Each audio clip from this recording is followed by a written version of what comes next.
Hola,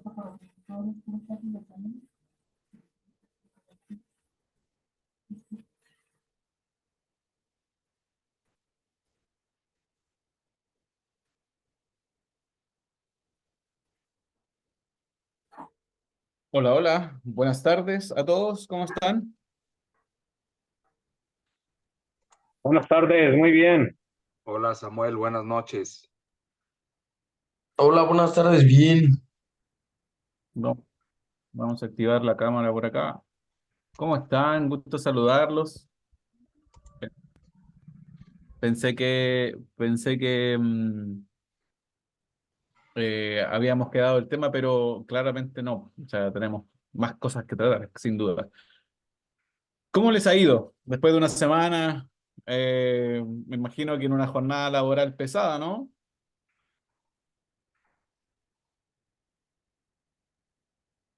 ¿Sí? Algo, profe. Sí, me imagino que con tantas cosas que uno tiene que hacer, ¿no? Siempre como que quedan cositas por ahí. Es un agrado conversar con ustedes nuevamente. El día de hoy vamos a ya compactar desde la mirada, profundizar un poquito más en aspectos de electromovilidad. Así que haremos un análisis que tiene directa relación en comprender la estructura, ¿cierto?, de un vehículo como tal. Y las iremos enfocando en función del diagnóstico de elementos y componentes, ¿ya? Así que desde esa mirada vamos a profundizar un poquito más ya en aspectos de electromovilidad, pasando a aspectos nuevos que involucran, sin lugar a duda, la variable estructural de un vehículo eléctrico e híbrido. ¿Ustedes ya han tenido algún alcance sobre aquellas materias? ¿Ya comprenden claramente de qué se compone un vehículo eléctrico y o híbrido? Profe, yo de hecho, ahorita esta es mi tercer clase, entonces digamos que estoy como apenas familiarizándome con esto y no tengo, o sea, previo conocimiento de esto. Entonces, pues Perfecto, es como muy nuevo esto. perfecto, perfecto. No se preocupe. Hoy día vamos a poder compactarlo harto. ¿Los demás han tenido algún alcance con vehículo eléctrico o híbrido? Buenas noches, soy Alberto. ¿Qué Oye, tal, yo ya entiendo lo que es los eléctricos, pero los híbridos todavía, esos son nuevos para mí. Lo Ya, eléctrico ya. O sea, al menos ¿cómo es? En qué consiste? ya, perfecto, perfecto, perfecto. ¿Alguien más? Yo ya he trabajado con híbridos eléctricos, aún todavía no, pero híbridos sí. De hecho, acabo de entregar hace unos 20 días, acabo de entregar uno. Desarmé la Sí, batería para poder, pues tuve que hacer aquí un balanceador para balancear las celdas. las Eh, celdas. Venían un poquito bajo, pero dos sí las tuve que cambiar completo, pero todas las demás las balanceé todas juntas, me llegaron al voltaje, volví a armar y hicimos un restablecimiento de stock y con eso quedó listo el vehículo. Ahí anda funcionando. Muy bien, qué entretenido trabajo. ¿Y Eh, cuánto tenía las celdas? ¿Y cuántas celdas tenía? no me acuerdo si 28 o 32 celdas, una de Ya. dos. ¿Y en cuánto voltaje te encontraste en la celda más baja? Más baja me la encontré en 4 puntos y algo y 3.5, algo así. Ya hace Ah, mucho que hice esto, nada más que no había hecho, yo no sabía lo del restablecimiento del stock, entonces me lo regresaron porque me decían, oye, empezó funcionando bien y de repente otra vez volvió a hacer lo mismo. Y gracias a las clases que tuve aquí, me dijeron, hay que hacer un restablecimiento de stock. Ah, le dije, la eso clase, nunca lo hice. la Eso clase que nunca lo tuvimos fue acá. hice. Entonces, cuando lo hice, el carro ya se comportó normalmente. Pero ¿eso lo sacaste de las clases de acá los jueves o de otra asignatura?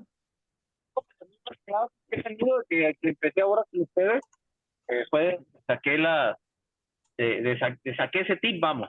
Yo no sabía, desconocía, pero te digo, créeme que todos los días se aprende algo nuevo y créeme que con ustedes he aprendido ahorita bastante. Ya, qué bueno, me alegra escuchar eso. Para nosotros muchas veces la labor del docente,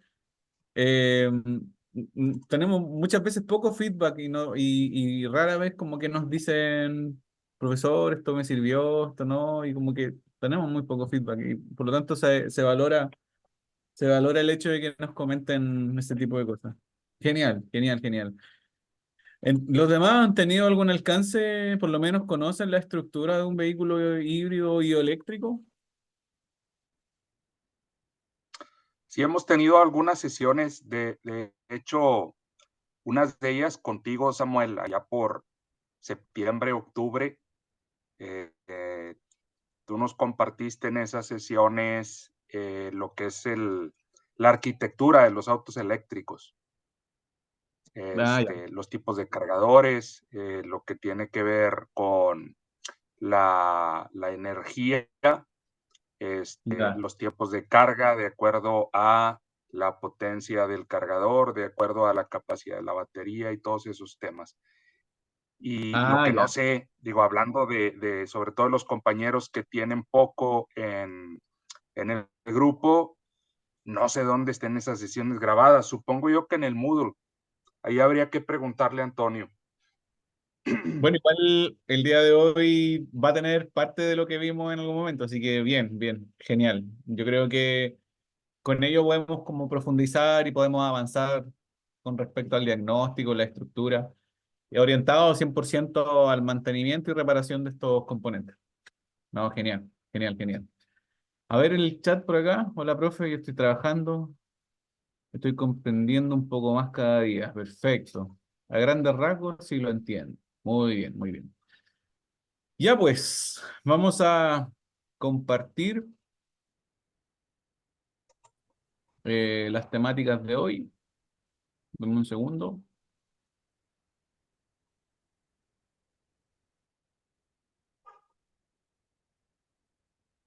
Vamos a partir sobre la mirada de un vehículo híbrido, un vehículo eléctrico, las características que de alguna manera pueden tener cada uno de ellos. Y vamos a ir enfocándolo un poco a los aspectos orientados al diagnóstico electrónico, que de eso, ese es como el fuerte, digamos, del curso que les toca conmigo los días jueves.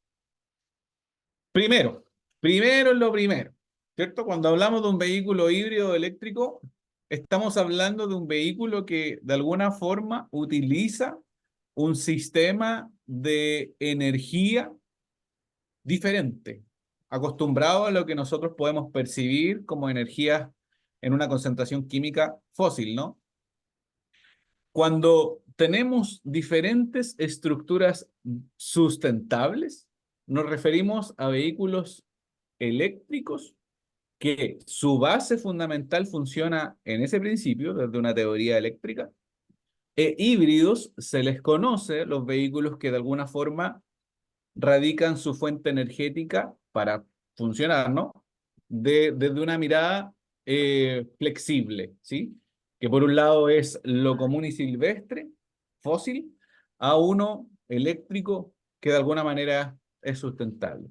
Y de aquí se desprenden algunas categorías, así que para aquellos estudiantes que no sepan con claridad qué es un vehículo híbrido y eléctrico, yo aquí les presento 5 categorías que son fundamentales para nosotros comprender el tipo de vehículo con el que vamos a trabajar, ¿ya? Y tenemos lo siguiente, tenemos en primer lugar un vehículo EV, ¿cierto? Un vehículo EV es un vehículo 100% eléctrico, ¿sí? Electric Vehicle. Hay algunos vehículos que tienen estampado su indicador claramente de que es un vehículo eléctrico, ¿no? Ahora, cuidado, cuidado, aquí hay un tema, porque tanto el EV como el BEV es el mismo vehículo, solo que para algunos mercados se les proporciona un vehículo eléctrico en base a baterías, ¿vale? Algunos lo plasman así. De ahí se desprenden muchos vehículos con diferentes tipos de autonomía, claramente, ¿ya? Pero tanto el EV como el BEV es lo mismo, ¿ya? Es un vehículo 100% eléctrico. Su fuente de energía se concentra en una batería, que por lo demás está a decir que es de corriente continua, ¿ya? Cuanto menos autonomía pueda entregar ese vehículo, son muchas las variables que interfieren en el proceso. El peso del vehículo, las características de potencia que puede entregar el vehículo. Hoy día yo estaba viendo las noticias y acá por lo menos en el mercado, no acá, allá en el mercado alemán, se lanzó el nuevo Porsche Macan 100% eléctrico. Es una bestialidad. Estamos hablando de un vehículo de muy alta gama. $80.000 hasta los $120.000, pero 100% eléctrico, con autonomías que podían llegar hasta hoy día el rango tecnológico involucra hasta 600 kilómetros de autonomía. Entonces, la potencia, el peso, ¿verdad? Cuántos novios puedas tener, ¿no? Y cuántas personas pueden caer en el vehículo, ¿no? Vaya a saber cuántas variables más de peso se podrían considerar. El estilo de conducción también involucra en los aspectos de autonomía del vehículo, ¿ya? Pero ¿qué me interesa por ahora a mí? Saber que un vehículo, tanto EV como BV, es un vehículo que su fuente energética proviene de una batería, ¿ya? Otra variable importante que se desprende acá, pero como híbrido, son los HEV. Aquellos estudiantes que no han tenido esta característica, que lo pueden ir anotando, incorporando, porque son términos que debemos saberlos, ¿ya? HEV, que en este caso es Hybrid Electric Vehicle, ¿sí? Es un vehículo eléctrico, pero híbrido, ¿sí? Su fuente energética proviene de una batería, como además proviene de un motor de combustión interna que funciona como un generador, ¿ya? Hay un vehículo que creo que hay algunas personas que ya hemos tenido clases antes y les planteaba este caso igual, que hay un vehículo que la marca Nissan lo vende como eléctrico, 100% eléctrico, que en este caso es el vehículo con la tecnología e-Power. No sé si ustedes ya la han escuchado, pero es una tecnología que tiene Nissan que involucra un motor de combustión interna que funciona como un generador, el cual le envía la energía al conversor a una pequeña batería de poco almacenaje, una pequeña batería, y después de la batería involucra nuevamente ahora al inversor y el inversor al motor eléctrico, para que el motor eléctrico empuje las ruedas, ¿no? Yo, yo desde una mirada muy personal, ¿no? No voy a cuestionar lo que indique la marca, ¿no? Pero desde una mirada muy personal, para mí sería un vehículo híbrido, para mí, porque involucraría claramente un motor de combustión interna como fuente energética primaria. Pero la marca lo vende como eléctrico porque todo su desplazamiento de potencia, fuerza, torque, etcétera, proviene de una batería, ¿sí? Por lo tanto, dan las características de empuje o cinemática de fuerza para los ingenieros tiene relación con que el motor eléctrico es el que empuja las ruedas. Entonces, bajo ese principio, bueno, lo venden como eléctrico por esa sencilla razón, ¿no? Pero para mí viene a ser un vehículo híbrido. Así que esa es un poco la característica. Y hay otra variable que tiene relación con un vehículo que es híbrido, ¿sí? Pero es un vehículo híbrido que por lo demás es enchufable, ¿ya? Es un vehículo que puede tener alguna facultad diferente en relación al híbrido convencional. Que por un lado el enchufable puede tener la facultad de poder hacerse parte de la cinemática de fuerza, hacerse parte del proceso, del empuje del vehículo y puede tener una relación de potencia mayor. Es decir, el motor de combustión puede hacerse parte de la cinemática y pueda empujar también las ruedas, como el motor eléctrico por otro lado. Es un vehículo que por lo demás la única forma de poder cargar su batería interna, porque tiene una batería, es enchufándolo. Es enchufándolo. Si no se enchufara, tendría una clasificación de HEV. Es una diferencia sustancial. ¿Ya?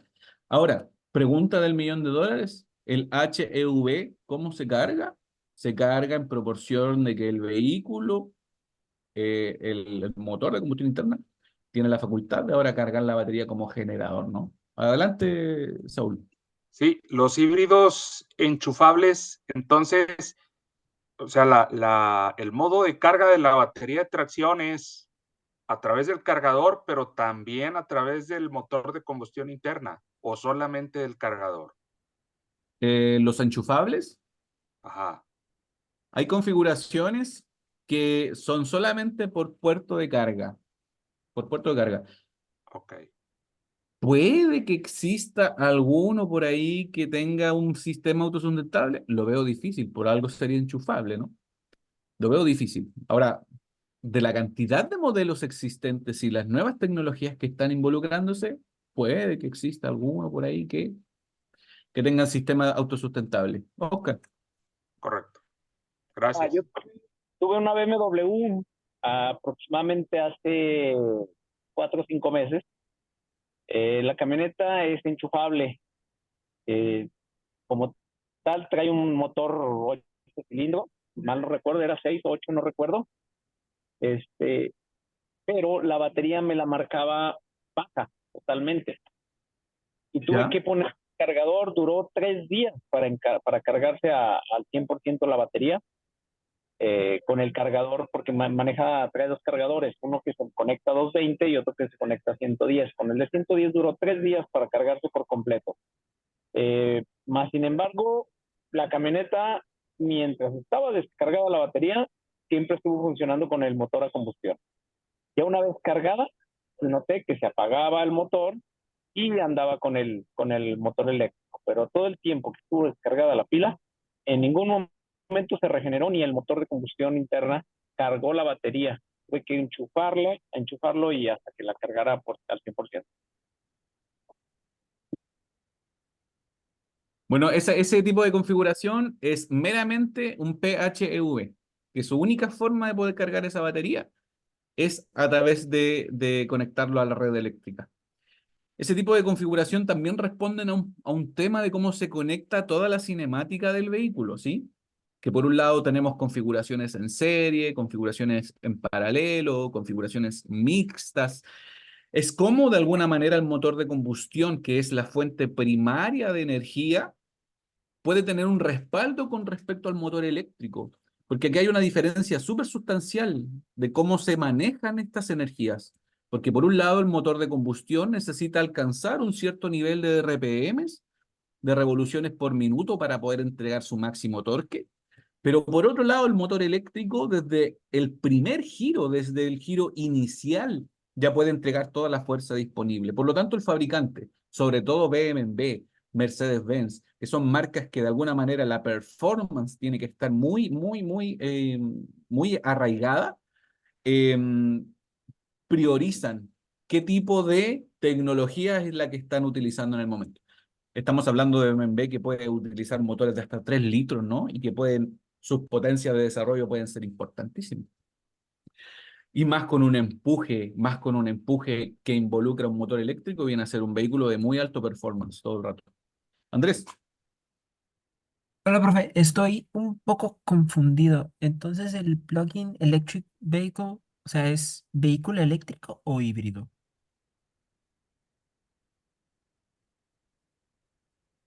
cuál me dijo, perdón? El de El PHEV. PHEV, me faltó ahí la frase que dice hybrid. Ah, ok, Es ya. plug-in hybrid electric vehicle. Que me faltó la Ya, palabra perfecto. hybrid ahí. Ya, con razón, gracias.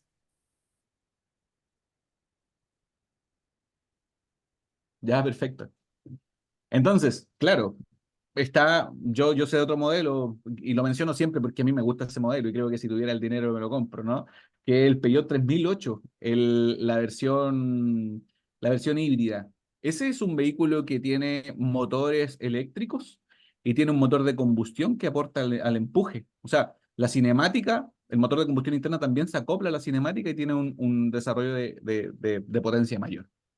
Pero bueno, depende un poco de la configuración, pero por lo pronto entendamos lo siguiente, que por un lado, un vehículo que es híbrido 100% o híbrido en esencia, Hybrid Electric Vehicle, es un vehículo que tiene como por función que el motor de combustión interna tenga la facultad de cargar la batería para que de la batería salgan al motor eléctrico y tenga un empuje y un comportamiento de conducción eléctrico, ¿sí? El Prius, el claro ejemplo del Prius. El Civic son vehículos que tienen un funcionamiento híbrido meramente. O sea, y los vehículos plug-in que son vehículos enchufables, la Outlander, por mencionar algunos, ¿no? Y que por lo demás tienen el enchufe de carga, sí. Eso es fundamental. Y están los otros vehículos que no sé si en el mercado mexicano ya están homologados, ¿sí? Pero acá en Chile ya está el primer vehículo, Fuel Cell Electric Vehicle, que es el vehículo de celda de combustible. ¿Saben ustedes cuál es ese tipo de vehículo? No, y de hecho estaba yo con esa intriga de cuál es el vehículo.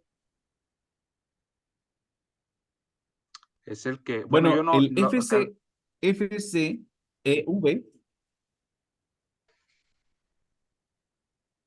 sí, te escucho. sí, no, no, adelante. Yo iba a decir que de manera general se supone que esos traen un tanque de hidrógeno. Ese tanque de hidrógeno alimenta a las celdas, que así se llaman, celdas de combustible. En esas celdas se lleva a cabo la reacción química entre el hidrógeno y el oxígeno que produce la electricidad, que a su vez alimenta el motor. Sí, Este, tal cual, tal cual. este, pero pues no, aquí no hemos pasado la gasolina todavía. Bueno, que yo sepa, no hay, no tenemos ni siquiera en ciernes esa infraestructura. No sé si alguien del grupo ya la haya visto. Bueno, acá, por mencionar en el mercado local, acá sí se homologó el Toyota Mirai, que es un vehículo con celda de combustible, ¿sí? Está homologado, pero no está siendo comercializado porque es un vehículo que necesita meramente hidrógeno como fuente de energía y el hidrógeno aún está en pañales. En el mercado local acá en Chile está la propuesta gubernamental que tiene relación con el hidrógeno, potenciado por el hidrógeno verde, ¿no?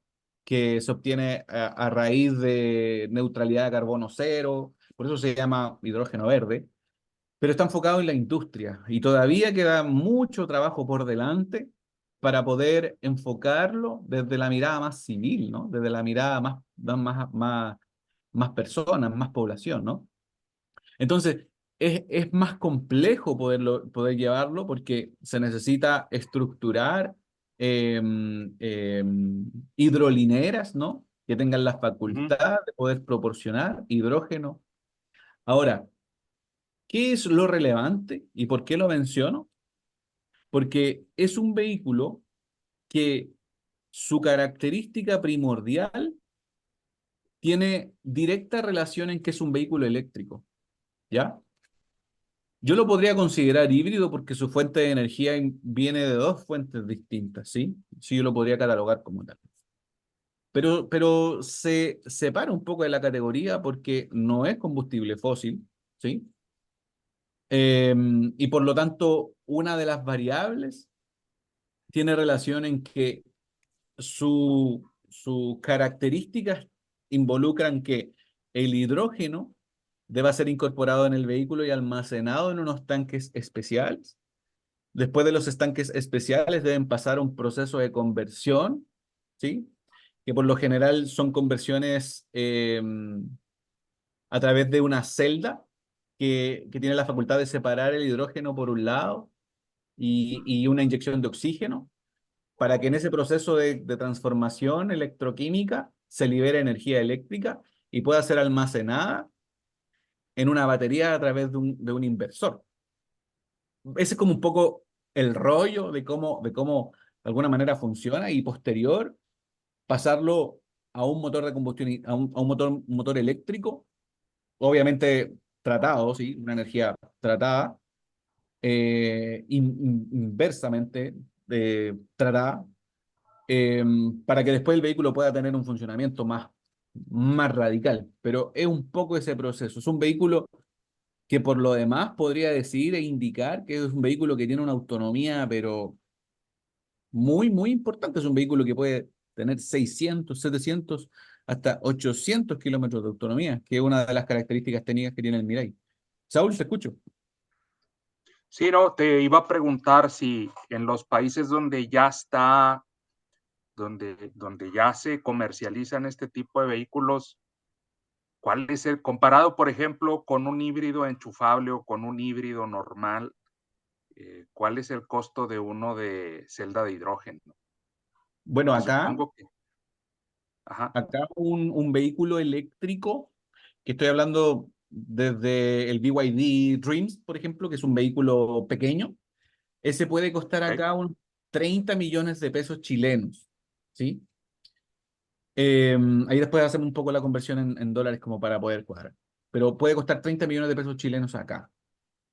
Un vehículo que por lo demás no está siendo comercializado, pero se sondea que aproximadamente puede tener un costo entre 70 a 100 millones de pesos chilenos, un vehículo de celda de combustible. ok, Eso, eso mucho dinero hoy. Y yo le veo barreras de entrada. ¿Por qué le veo barreras de entrada? Porque también veo que tratar con el hidrógeno no es cosa fácil, porque deben ser personas calificadas en ese proceso. O sea, tiene una relación basada en el capital humano, que involucra que las personas deban tener la capacitación suficiente. Va a llegar un momento en el que gran parte de la población en términos mundiales va a saber mucho de vehículos eléctricos. Es una realidad, o sea, están apuntando para allá. Pero con respecto a los vehículos de celda de combustible, nada. Hoy día no hay técnicos especialistas en vehículos de esta envergadura. Y tiene sentido, porque el comercio tampoco lo permite el desarrollo exponencial. Pero correcto. desde ese punto de vista, o sea, es una barrera de entrada importante, importante. Ujú. Está, más no se comercializa aún. Ya. Ah, ahí, digo, ya nomás, no sé si alguien más tenga sobre lo de las celdas de hidrógeno, perdón. Porque es todo un tema la generación del hidrógeno, aunque sea con fuentes renovables. Por ejemplo, ¿cuánta energía necesitas tú para generar 1 kilo de hidrógeno? Y luego ese kilo de hidrógeno, ¿cuánta energía te va a generar? No sé si ahí dentro del material que tengas tú tengas esas equivalencias, nomás ahí Sí, para darnos una idea, porque digo, en las noticias se ven tantas cosas sobre que si el fin de los autos eléctricos porque la tecnología del hidrógeno es la que ya está empezando a repuntar.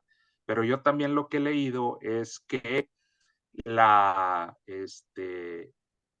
la cantidad de energía necesaria, aún, y hablando aún de energía renovable, para generar hidrógeno es más alta que la cantidad de energía que el hidrógeno te puede dar, ya sea en una celda de hidrógeno, ya sea vía combustión, etcétera. qué buena acotación hiciste, Saúl. Yo acabo de terminar, bueno, yo me gusta estudiar mucho y acabo de terminar mi curso de hidrógeno verde para Ok. ser... la idea a corto plazo, les comento, mi idea a corto plazo es ser especialista en energía renovable e hidrógeno. Y acabo de terminar el primer curso de hidrógeno verde. Y para que podamos como concentrar un poco tu pregunta, hay 4 barreras que tienen relación con el hidrógeno hoy en día. ¿Ya? Uno de ellos es el transporte. Transportar hidrógeno no es cosa fácil, porque el hidrógeno como gas es muy volátil, peligroso por lo demás. ¿Ya? Otra tiene relación un poco con el almacenamiento del hidrógeno, estar preparados para almacenar una cantidad de hidrógeno. Otro tiene relación con la distribución del hidrógeno, cómo se va a repartir, bajo qué características, prioridades económicas por lo demás. Y atentos con ese concepto, prioridades económicas. Y otro tiene relación con el rendimiento de este tipo de combustible. ¿Por qué lo digo? Porque de las 100 unidades de energía que puedan estar involucradas en el proceso del hidrógeno hasta el movimiento efectivo de una rueda de un vehículo fuel cell, es un rendimiento aproximado de un 50%. De las 100 unidades de energía de trabajo que ingresan, de energía útil, solamente se aprovecha el 50% de todas esas energías. O sea, en todo ese proceso, conversión, en todo ese proceso calorífico, características físicas, electroquímicas, etcétera, solamente se aprovecha un 50% de ese rendimiento. Ahora, Partiendo, perdón, eso es, sí, sí. partiendo de hidrógeno, o sea, el hidrógeno ya lo tienes ahí y la eficiencia con la que puedes, la eficiencia energética de ese hidrógeno ya formado es 50%. Y mira, y tiene relación con, yo, de todos los especialistas que tuve ahí, la relación o costo efectivo de poder producir una unidad de hidrógeno como energía es que tenía que tener un costo operativo de 2 a 1, es decir, debía gastar más de lo que producía. Esa es una de las barreras de entrada que tienen relación un poco con el rendimiento del sistema de hidrógeno, porque uno, no está la tecnología preparada. Hay una solución que se llama el blending, no sé si lo han escuchado, pero el blending es una característica porque tiene relación en cómo poder transportar ese hidrógeno. Bueno, el blending es que a las tuberías de gas metano le involucren moléculas de hidrógeno, porque el metano tiene una facultad de que, bueno, el hidrógeno se une y se puede transportar, ¿no? Eso se llama blending. Y sobre esa característica después el hidrógeno puede llegar a una planta de tratamiento y después el hidrógeno se puede extraer bajo esa característica, no alteró más allá la característica molecular del tema. Pero eso es una alternativa, porque si lo pienso como transportarlo, como hoy día lo hacen los combustibles en camiones, para transportar ese combustible, porque el volumen igual es importante, tendríamos que criogenizar esas cámaras, donde tendríamos que utilizar mucho más energía de la que esperamos recibir de esa cantidad de hidrógeno como tal. Entonces, criogenizar esas cámaras para hacerlo líquido es mucho más complejo, más costoso con respecto al hidrógeno. ¿Tiene beneficios sustentables? Sí, sí. O sea, los residuos que salen en un vehículo fuel cell es agua. Es agua, es el hidrógeno, pasa por la celda de combustible, ¿verdad? Después se le inyectan partículas de oxígeno y el residual es agua. En ese proceso en el que obligadamente esa molécula de hidrógeno debe pasar por esa celda, la celda capta esa transferencia energética y la transforma en electricidad. En ese momento en el que se mezcla ahora con el oxígeno, el residual es agua. O sea, es un vehículo sustentable 1000 veces. Hay un video en YouTube que es un vehículo Hyundai y que tiene relación con un funcionamiento de hidrógeno, y hay una deportista corriendo en una cúpula en la que el vehículo se encuentra funcionando y todo el residuo que genera es oxígeno, agua y no hay problema. O sea, tiene beneficio, pero solamente en rendimiento efectivo es un 50%. Atento un poco con el rendimiento. Mira, el rendimiento, estamos hablando del rendimiento, la capacidad de ser el suministro energético versus lo resultante, ¿no? Entonces, el rendimiento involucra que el 100% de energía de entrada deba ser aprovechado, ojalá, al total.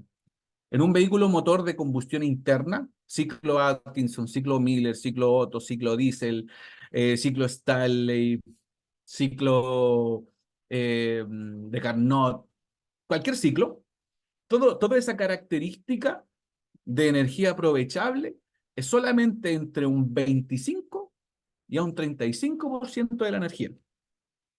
Del 100% de energía contenida, solamente el vehículo motor de combustión interna, diésel, etcétera, aprovechó de un 25 a un 35%, no más. En un vehículo fuel cell es un 50 a un 55%. Es más que, sí, es más, claro, es más. Está todo el tema que viene detrás, ese es el real problema en un fuel cell. Y en un vehículo eléctrico, el rendimiento, atención, el rendimiento de un vehículo eléctrico ronda entre un 85 a un 95% de energía. Significativamente mayor. Por eso es que hoy día está siendo como muy potenciado.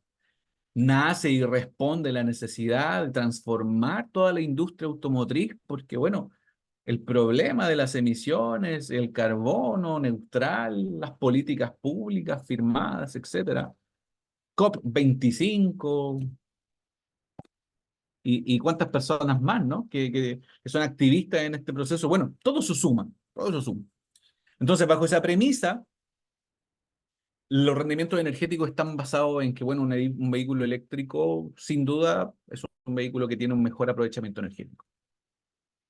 ¿Sí? Esos son datos relevantes que es importante que puedan como manejar y comprender, ¿no? Hasta aquí, ¿alguna duda? Yo sé que pueden existir más. Tengo un PPT, un PowerPoint, que puede ser útil con Fuel Cell. Podríamos darle una clase de Fuel Cell, ¿sí o no? Tengo unos cálculos igual entretenidos. ¿Les parece? Como dicen acá en Chile, ¿les tinca? Sí, de acuerdo. Bien, perfecto. Así como para que estén muy preparados.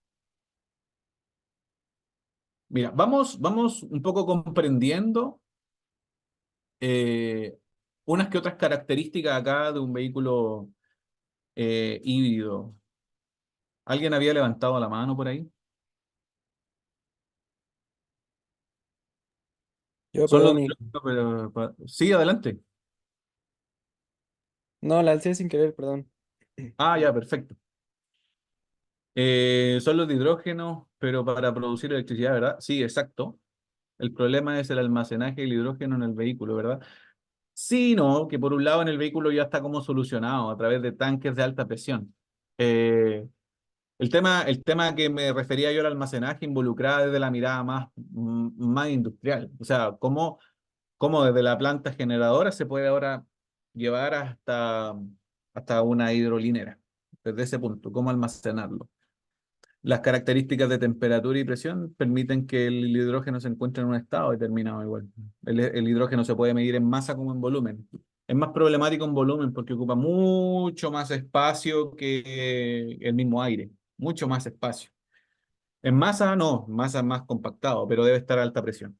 O sea, la cantidad de energía suministrada de masa versus volumen conviene 1000 veces masa. Esos de celda de combustible son los que salida de conversión es agua. Sí, correcto. Sí. Sigamos con el tema de los eléctricos, por favor. Perfecto. Ya, entonces, con respecto a la construcción de un vehículo híbrido, bueno, en primer lugar, el híbrido tiene uno de combustión y el otro eléctrico como tal, ¿ya? Aquí podemos ver algunas características. Estas imágenes están tomadas desde la página de BMW, igual ahí se los puedo compartir si gustan más adelante. Pero esto es un poco la característica básica, nada más. La característica básica de un vehículo híbrido. Que por un lado tenemos el pack de baterías, que es un pack de baterías de menor energía. Llegan a un pequeño motor eléctrico que tiene la facultad de entregar un poco el rol, ¿no? Un motor de combustión interna que puede permitir la carga de esta batería, principalmente. Está el tanque de combustible y después el tren cinemático o propulsión, ¿ya? De color rojo. Eso es un poco la característica del tema. Cuando trabajan en conjunto el motor eléctrico y combustión, ¿cómo se acoplan o sincronizan? Es que para que exista eso debe cambiar un poco la característica de configuración cinemática que tienen. Por ejemplo, acá podemos ver un motor de combustión.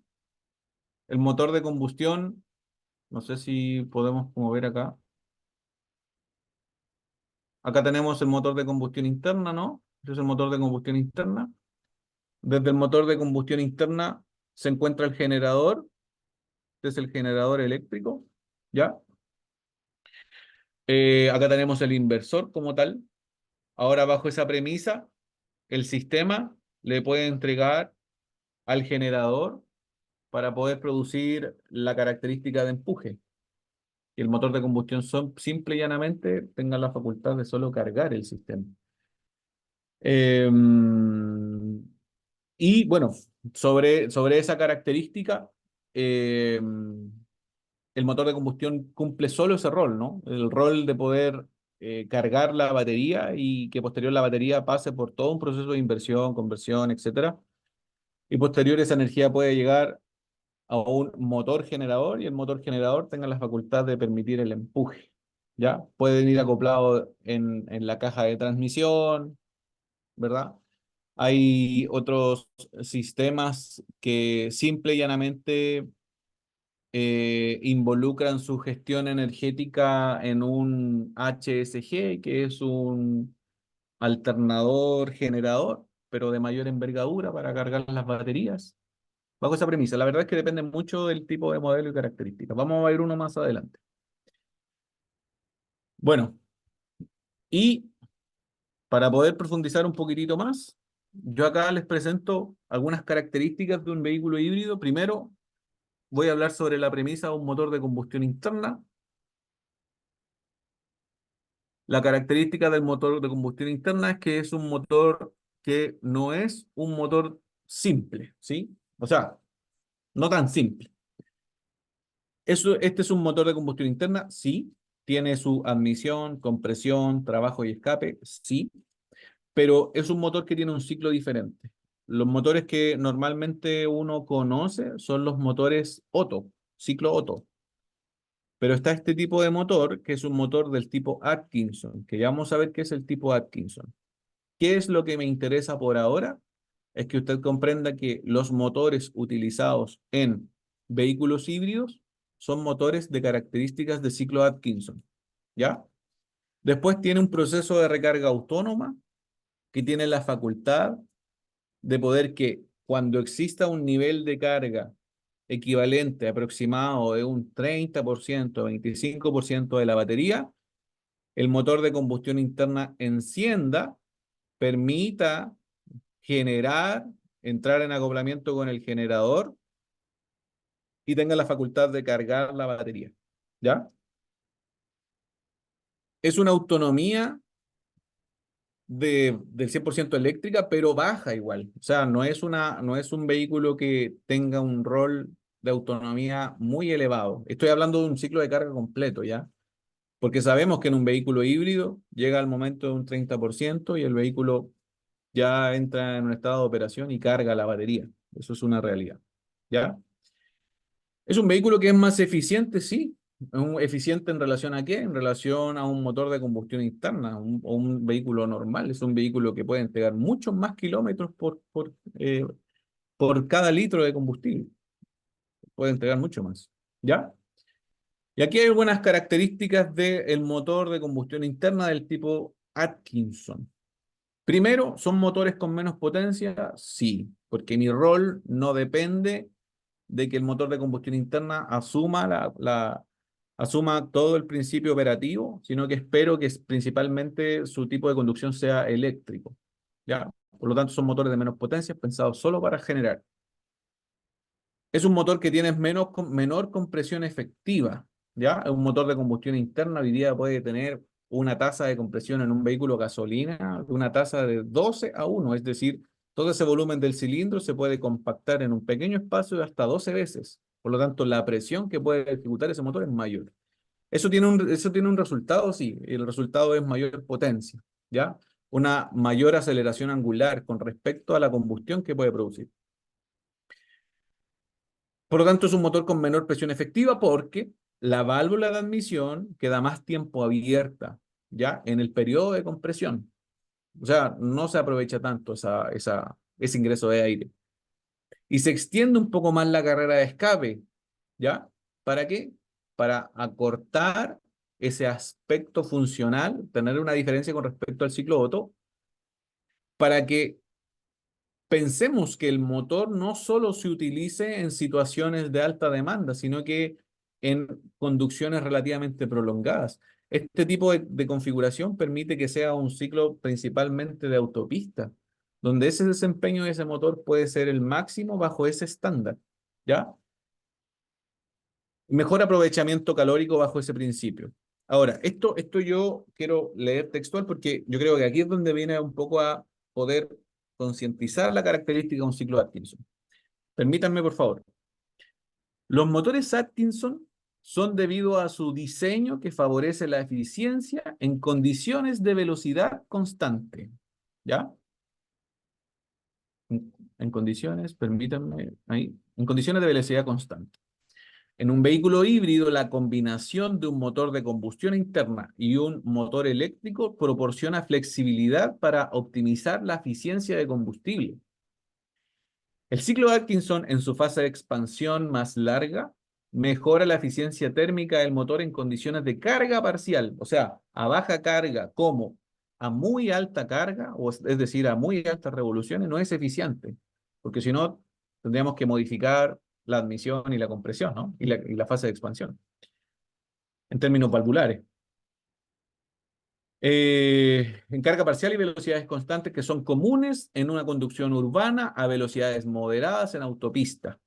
En estas situaciones, un motor Atkinson puede operar más eficientemente aprovechando la asistencia del motor eléctrico en momentos de mayor demanda de potencia. Al utilizar el motor Atkinson en combinación con la tecnología híbrida, se puede lograr una mejor eficiencia global del vehículo, ya que el sistema puede alternar entre el motor de combustión interna y el motor eléctrico según las demandas específicas de conducción. Esto es especialmente beneficioso para maximizar la eficiencia en situaciones donde el motor de combustión interna funciona a cargas más ligeras. Esa es la característica de utilizar un motor Atkinson, ¿ya? Claro, o sea, estamos hablando de un vehículo que puede tener una alta eficiencia en términos de rendimiento de combustible, pero no está pensado para trabajo pesado, ¿no? No está pensado. Según Toyota, se han conseguido entre un 12 y un 14% de eficiencia por encima de un motor de combustión interna, de las, de, por encima de un motor de las mismas características funcionando con un ciclo Otto. Y eficiencia involucran todo, ¿sí? Entonces, bajo ese principio, por eso es que se utilizan motores Atkinson, ¿sí? O sea, lo que estoy tratando de transmitir igual es la diferencia de tiempos que tiene con respecto al ciclo Otto, porque ambos dos cumplen admisión, compresión, trabajo y escape. El ciclo diésel también, admisión, compresión, trabajo y escape. Igual, es que hay diferencias valvulares, hay diferencias en los tiempos, ¿verdad? Las carreras en los motores diésel son más largas para el mayor suministro de aire. Entonces, el Atkinson no modifica en relación a un ciclo Otto la carrera, pero sí modifica la variable valvular, en realidad para recibir menos, porque a variable de mediana carga anda impecable, tiene una mejor relación, ¿sí? Bajo ese principio se utiliza un motor Atkinson. Miren, acá tengo un tipo de configuración. Esta es una configuración de un vehículo HEV, de un vehículo Ioniq híbrido. Este componente de acá se llama HSG, o sea, Hybrid Starter y generador. O sea, generador y sistema de arranque, ¿ya? Este tiene la facultad principalmente de poder gestionar el arranque del motor, controla a velocidad el aterrizaje suave y el control del alternador, ¿ya? Y cuando tiene aproximadamente un shock de un 30% o menos, se ejecuta con fuerza para poder cargar la batería. Tiene todo su sistema de acoplamiento, de hecho hasta refrigeración, porque el nivel de trabajo y energía que produce es elevado. ¿Cómo funciona? Bueno, en primer lugar, debemos hablar del motor de combustión interna como fuente y el HSG como complementario, ¿ya? Ambos interconectados son un mecanismo de poleas, podemos ver acá. Tiene la facultad de que el motor de combustión interna haga el empuje cinemático de la situación. Recuerden que viene a ser un acople, viene a ser una ayuda al motor de combustión interna para maximizar los consumos de combustible. Pasa por el embrague motor, ¿ya? Ahora también existe un pequeño motor eléctrico que tenga la facultad de entregar toda esa energía a la transmisión correspondiente y posterior al tren cinemático hasta la rueda, diferencial rueda, ¿ya? Entonces, ese es el flujo cinemático de fuerza, motor, embrague, si es que motor eléctrico o si es que funciona con un mecanismo 100% eléctrico, caja, caja de cambios, tren cinemático, rueda. Y el HSG es un alternador más reforzado, que funciona también como un starter. Son intercomunicados tanto el motor eléctrico como el alternador reforzado, ¿sí? El HSG, a través de una unidad que se llama HPCU, ¿ya? La HPCU es la unidad de Hybrid Power Control Unit, que es la unidad de potencia híbrida, la que analiza y gestiona tanto la carga del HSG, el funcionamiento del motor eléctrico, como además recibe la energía a través de la HPCU, porque además en este sistema se encuentra el inversor, que por lo demás son motores alternos trifásicos. ¿Ya? Eso es un poco la característica. ¿Qué sé yo? Que cuando se cumple un 30% del SOC o menos, se activa inmediatamente el HSG y cumple con poder tener la carga de la batería lo más óptimo posible.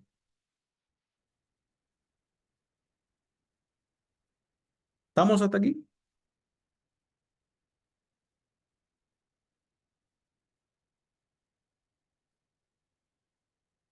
A diferencia de un vehículo híbrido, yo puedo mencionar que un vehículo eléctrico tiene una diferencia sustancial, que es la batería. ¿Ya? Ojo, que las baterías son, a ver, lo voy a decir con mucha prudencia igual. Las baterías son peligrosas, pero son peligrosas cuando son maltratadas, ¿ya? ¿Por qué lo digo? Porque al interior de cada batería se encuentra unas características químicas y un componente químico que es muy reactivo con el oxígeno. Por lo tanto, en una batería de litio, que es la configuración, ¿no?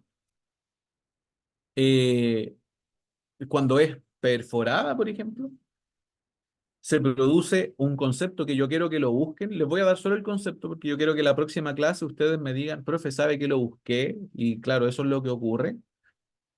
Hay un concepto que se llama el thermal runaway en baterías de litio.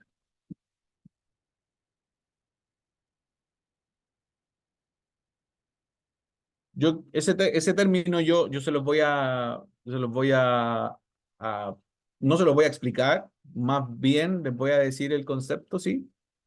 Pero yo creo que la próxima clase usted me lo traiga ya estudiado y me diga, profe, ¿sabe qué? Investigué un poco y es más o menos esto. ¿sí? Pero hay un concepto que se produce cuando hay una característica que atenta directamente a la batería, se produce un Sherman Runaway, que es un problemón. Es un problemón y hoy día es un tema que está en tabú para poder tratar un poco las baterías, ¿sí? Se dice que no hay materiales peligrosos, lo que hay son formas peligrosas de manejar dicho. Ah, sí, me gustó ese término, sí, está bien. Sí, sí, tiene mucho sentido, sí. Sí, sí. Claro, hay casuísticas que debemos manejar.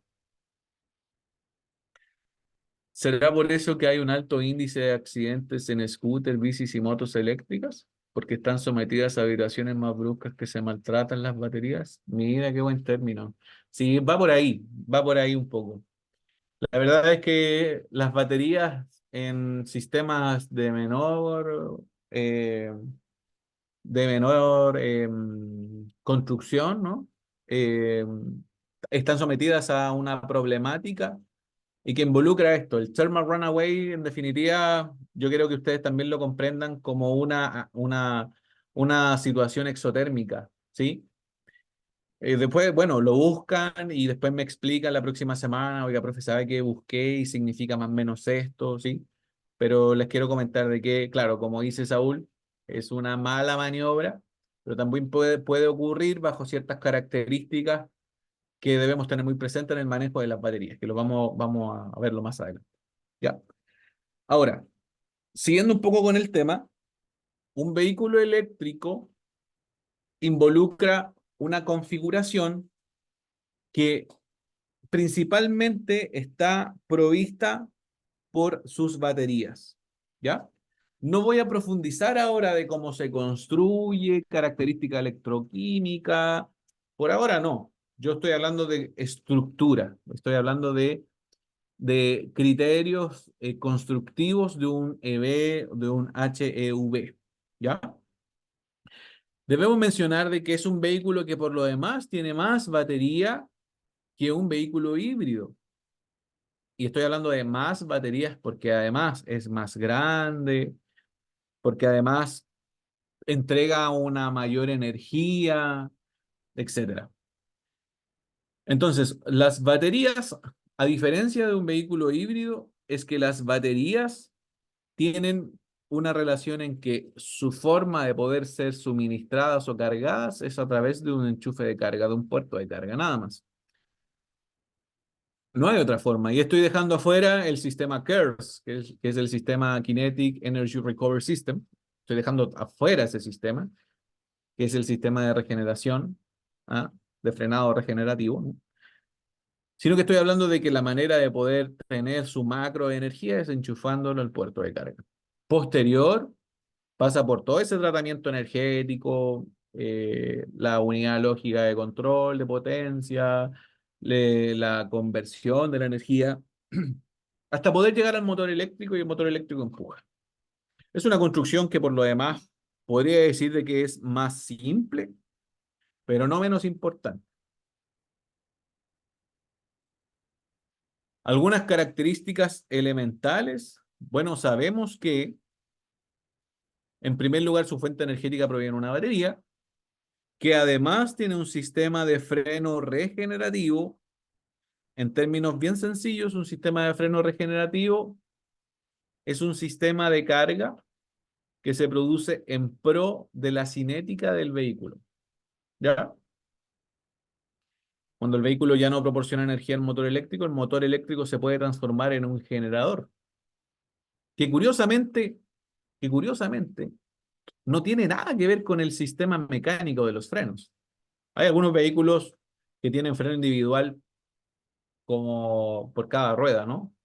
Vehículos de una mayor envergadura de trabajo. Eh, pero hay otros que no, que provienen solo de un motor eléctrico en el tren cinemático cercano a la caja, etcétera. ¿Ya? Y es un vehículo que por lo demás, eh, bueno, yo lo digo peligroso, pero me podrán después decir, no, no es que sea peligroso, sino que es la forma en cómo se trata, ¿no? Me gustó mucho ese término. Es que es un vehículo que trabaja con alta tensión. Y el híbrido no trabajará con alta tensión. Y el fuel cell no trabajará con alta tensión. La verdad es que sí. Sí trabajan con alta tensión, pero el eléctrico tiene más tensión, ¿ya? Aproximadamente 350, 450 volts, un vehículo liviano. Puede ser un poco más, puede ser un poco menos, sí, pero está más o menos en ese rango. En un vehículo híbrido, 100, 120, 140, 150 volts, ¿verdad? Un vehículo híbrido. Un vehículo fuel cell puede ser 150, 200, 250 volts aproximadamente. Ya podemos seguir aumentando, ¿no? Una escala mayor. Podemos hablar de un vehículo pesado. Un vehículo pesado puede estar 600, 700, 800 volts de trabajo aproximadamente. Son tensiones peligrosísimas si es que son maltratadas. Son tensiones que tienen un problema. Ahora, ¿son altas tensiones? Sí, son altas tensiones que hay que tener mucho cuidado, pero también son circuitos de muy alta corriente. Tienen un flujo energético muy importante. Hay una batería, hay baterías que pueden tener mucha energía, baterías de BMW que pueden estar 100, 150 kilowatt hora. O sea, es una batería enorme. No se ve tan grande, pero en términos de estructura, volumen, ¿no? Pero es una batería que puede almacenar una densidad energética muy importante. ¿Cómo se mide la potencia de un motor eléctrico? En kilowatt. En el Sistema Internacional de Unidades.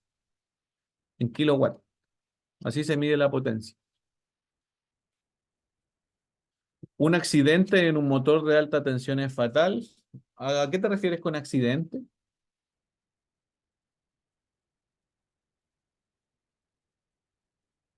¿Un choque? Sí, sí, puede ser fatal. Ahora, igual el sistema está preparado para esas cosas.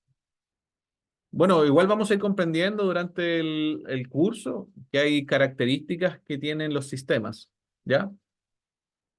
Pero puedo decirte así rápidamente que un vehículo eléctrico ante un choque, hoy el sistema de alta tensión se desconecta todo y no permite que pase esa energía de la batería hacia adelante. Ahora, diferente sería si es que el vehículo sufre un impacto posterior, un impacto en el que su batería se ve afectada. Si su batería se ve afectada, ahí los riesgos pueden ser importantes. Por eso es que bomberos debe tener un protocolo de acción. Y de ahí igual se desprende el concepto del Sherman Runaway. O sea, es un tema, es un tema. De hecho, uno de los protocolos de bomberos es tener una cámara térmica, ¿no? Y que con ello puedan ver si es que existen activaciones por transferencia energética, un aumento calorífico en ciertos puntos para tener ojo dónde poder atacar. Y las baterías de litio que tienen un impacto deben ser aisladas y observadas para que no se produzcan esas, esas fuentes, ¿ah? eh, exotérmicas, que una batería de litio tiene un desempeño, pero complicado. Ahí vean ustedes cuando estudien el concepto, van a comprender un poco más lo que les digo.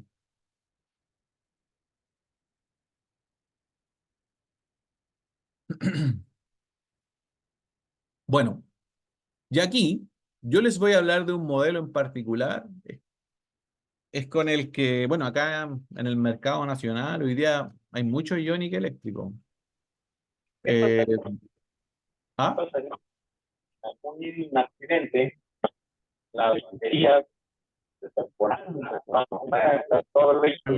Alguien por ahí está con el micrófono, tal vez quiere decir algo, ¿no? Sí, mira, te preguntaba lo siguiente. ¿Qué pasaría si en un accidente las baterías se perforaran?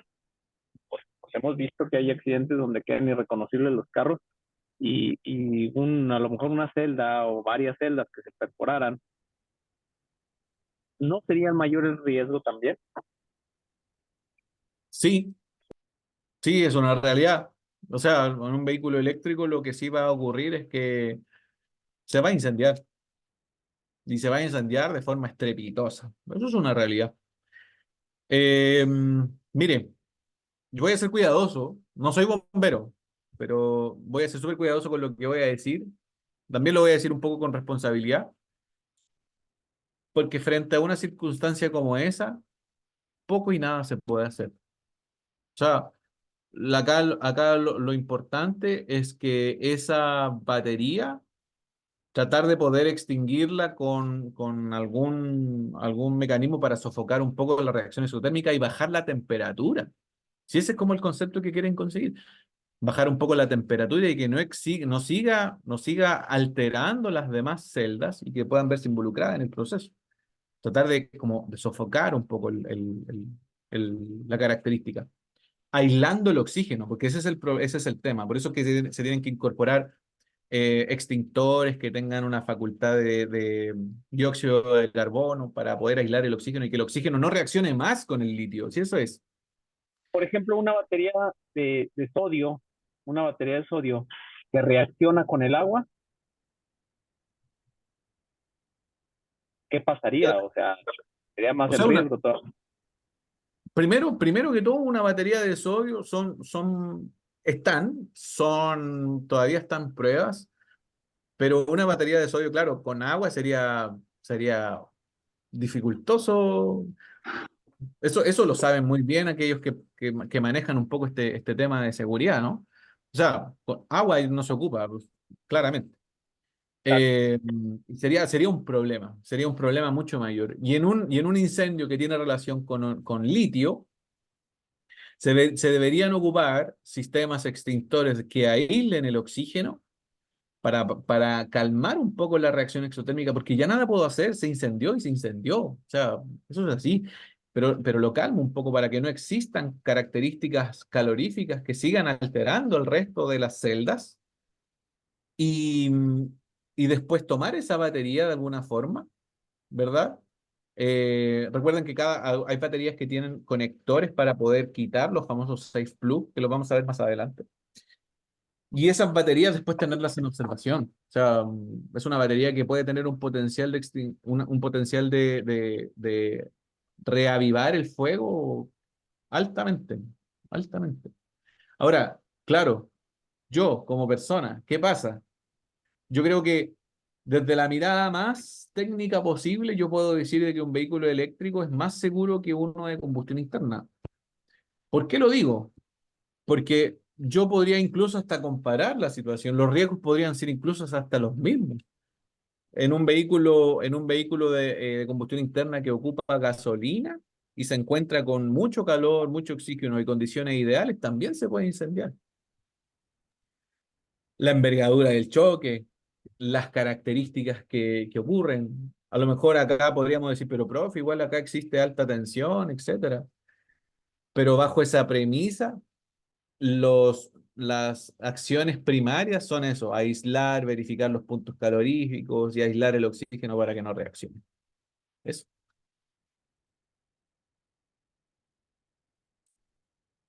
Pero BYD ya empieza a fabricar las baterías de sodio. Ya pusieron la primera piedra en su planta. Sí, sí, eso es una realidad.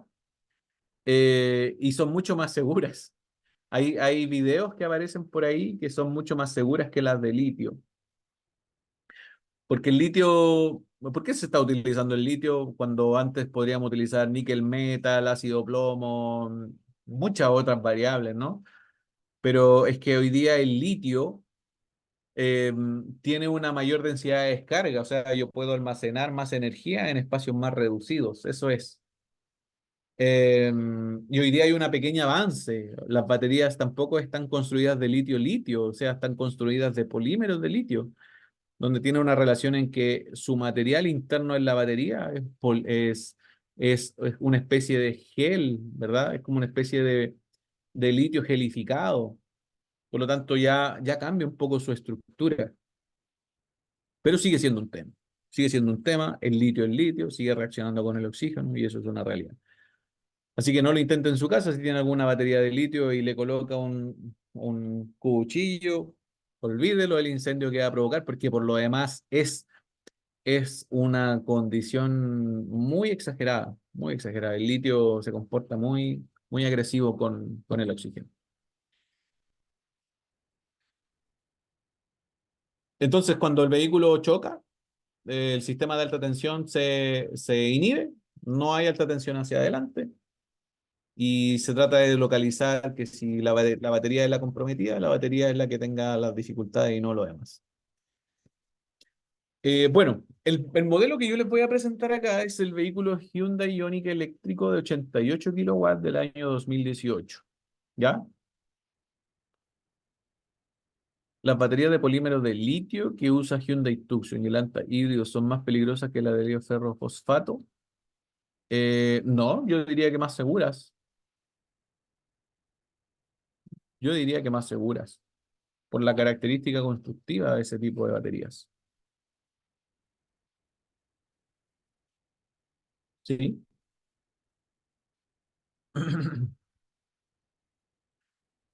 Ya. Entonces, el vehículo que yo les voy a presentar, bueno, todos esos cuadraditos que usted está viendo ahí son los acrónimos que vamos a comprender para el estudio de esta materia. ¿Ya?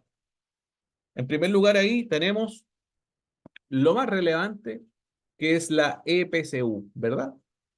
EPCU significa Electric Power Control Unit.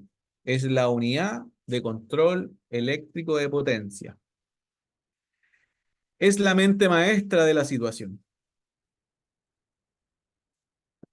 Es aquel que puede distribuir las variables de trabajo. Después viene otro sistema que se llama OBC. OBC es On Board, board como a bordo, board, Shark, ¿ya? El sistema de carga a bordo. Es el sistema que se encarga de poder cargar la batería siempre y cuando la batería pase por una carga que es baja y que deba ser necesariamente transformada por el vehículo. Porque recuerden que un vehículo eléctrico o híbrido enchufable lo podemos hacer en una electrolinera, como lo podemos hacer en casa o en un wallbox. Uno es una carga lenta, un modo de carga en particular, y el otro es una carga rápida, por ejemplo. Por lo tanto, la carga que es lenta debe ser tratada.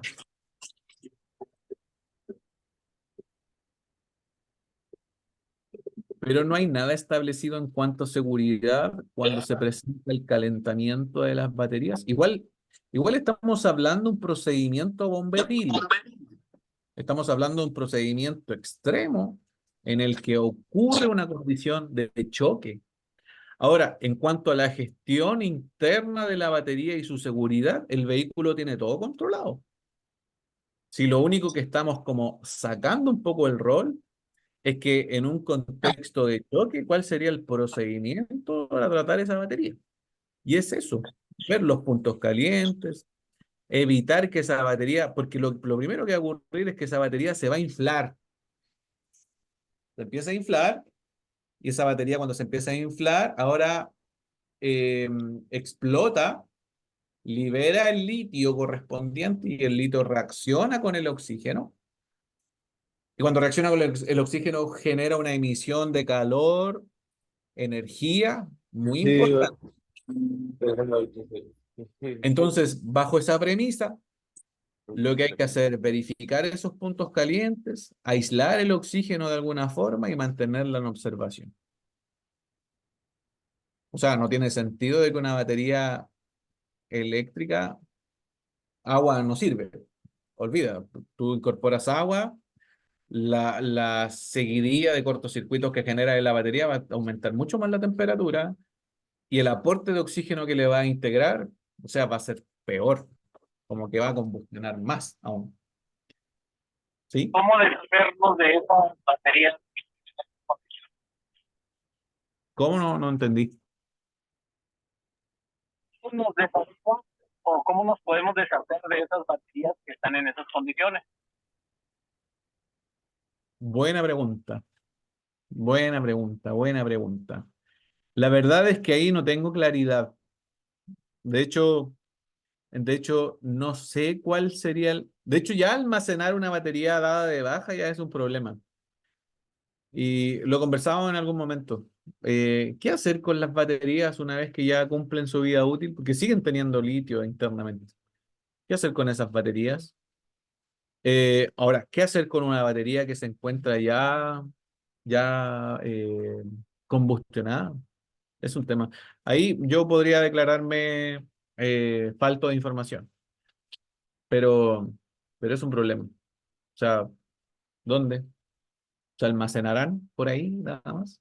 ¿O simple y llanamente permitirán que se consuma completamente? No sé, es un tema. Podríamos como desarrollarlo para la próxima semana.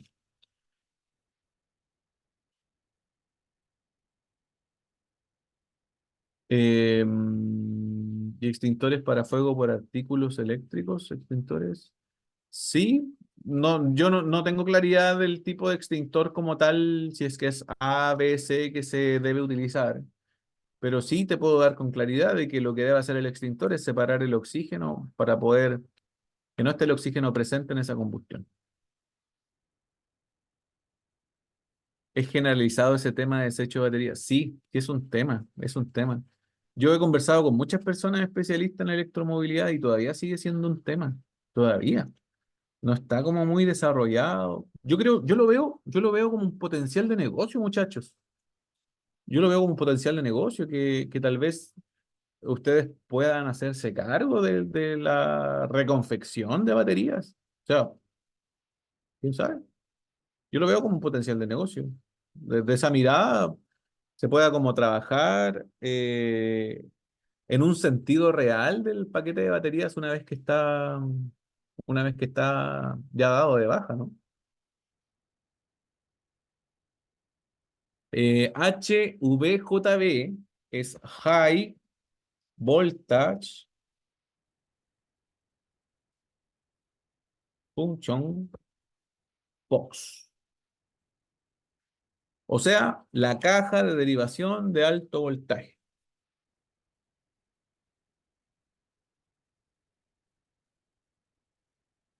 La caja de derivación de alto voltaje. Ya van a comprender qué hace esa caja de derivación de alto voltaje, pero es importante que ustedes sepan de que existe un componente así. ¿Ya? Es esta parte de este vehículo. Y la verdad es que, bueno, en Hyundai se llama así, pero en otros modelos también vas a encontrar una caja de derivación de alto voltaje, también. No lo vas a conocer así, pero está una caja de derivación de alto voltaje. Ya hemos tenido una sesión con bomberos, uno de España y otro de Colombia, creo, y coincidieron en eso, que no hay manera de extinguir el fuego, solo controlan el incendio hasta que se extinga por sí solo. ¿Viste? ¿Viste? ¿Viste? ¿Viste? Sí, pues sí, ese es el tema. Ese es el tema. Es complejo. Es complejo. Eh, y aparte que no se va a demorar tampoco porque la densidad energética que tiene es importante. Y el nivel de incendio exagerado que va a generar, sí. Gracias, Hugo, por ese tremendo dato. Coincidentemente concordamos todos. Ya, otro componente importante acá es este amigo que está acá, que se llama para. Recuerden, en Hyundai se llama así, ¿ya? Pero ¿qué es el PRA? Son los relés de alta potencia, Power Relay Assembly, o sea, el ensamblaje de relés de alta potencia, ¿ya? Em, Hasta aquí entonces llevamos EPCU, unidad de control de potencia eléctrica, dos, onboard charge, que es el cargador de baja tensión a alta, la caja de derivación, high voltage junction box, no sé pronunciar bien esa palabra, junction. PRA, que es Power Relay Assembly, que son los relés de alta potencia. Después viene HVB, que es High Voltage Battery, que es la batería de alta potencia. Posterior viene una unidad de control, pero esta unidad de control no tiene nada que ver con la de PCU, pero sí son hermanas y trabajan juntos, que es la BMU o la BMS, Battery Management Unit o Battery Management System, que es la unidad que analiza el comportamiento total y global de la batería.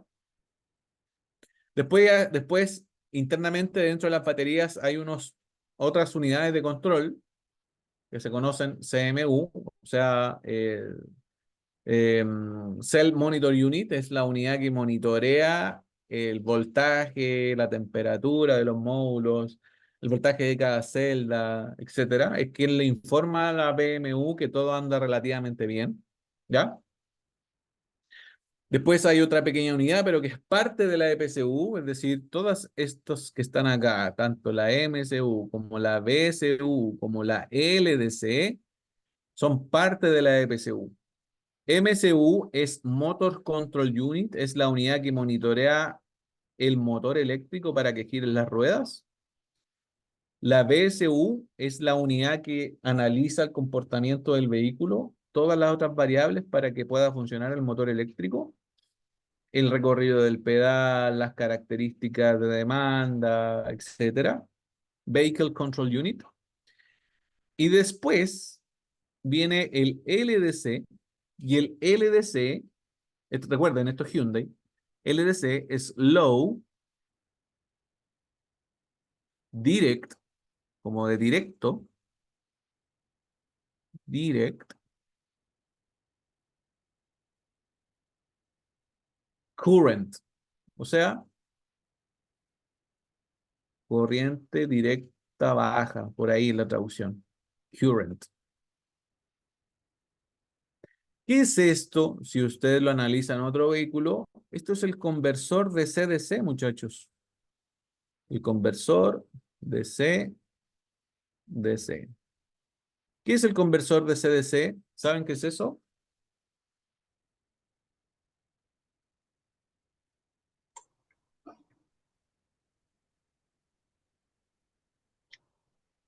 Es el que toma voltaje de la batería de tracción y luego lo reduce para cargar la batería auxiliar.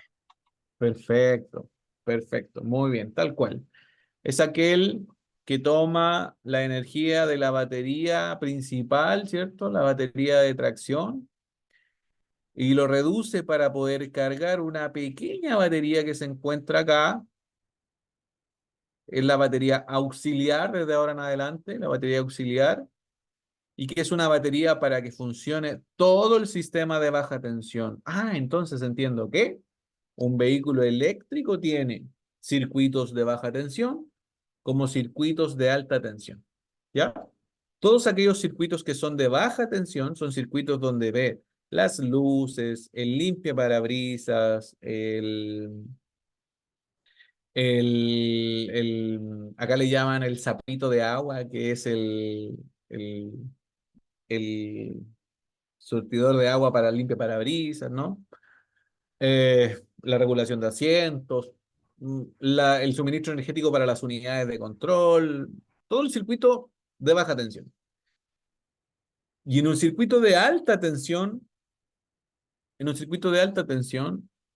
es de la batería de tracción, inversor, cables y unidad de potencia y motor eléctrico y nada más.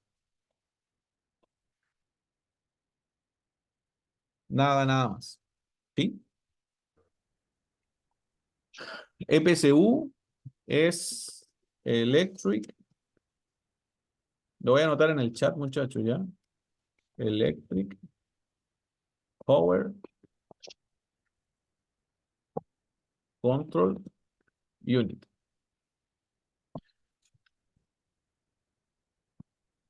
Conversor de CDC en un EV hace la función de alternador.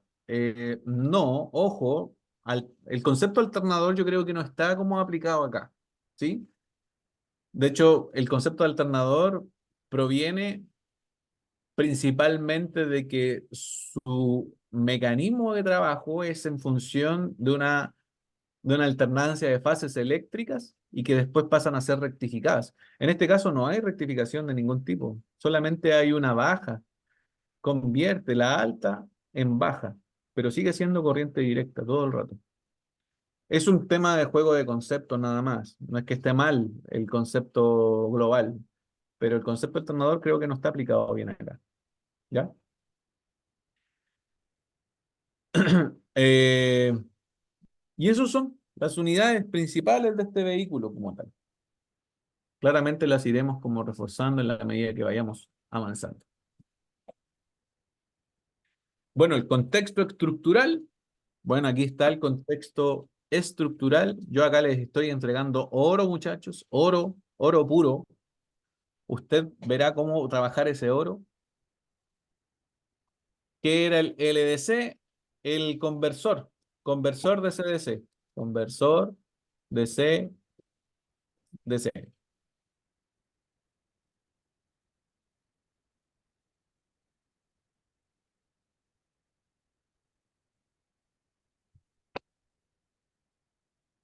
¿Estamos? Ubicaciones tentativas de todos estos componentes. Aquí está un poco el esqueleto de la situación. Partimos por el motor de propulsión eléctrica. Allá abajo, bueno, no sé si se nota bien, pero abajo, allá, se encuentra el motor de propulsión eléctrica, el motor eléctrico. ¿Ya? Posterior se encuentra la transmisión. Aquí hay una característica en la transmisión de los vehículos eléctricos. Es que la transmisión en los vehículos eléctricos no es que sea una transmisión o una caja de cambios con primera, con segunda, o una caja automática, ¿ya? Porque en este caso el motor eléctrico puede entregar la facultad de poder aumentar o disminuir las revoluciones como a él le plazca, ¿vale? Como a él le plazca, entregando su máximo torque en todo momento.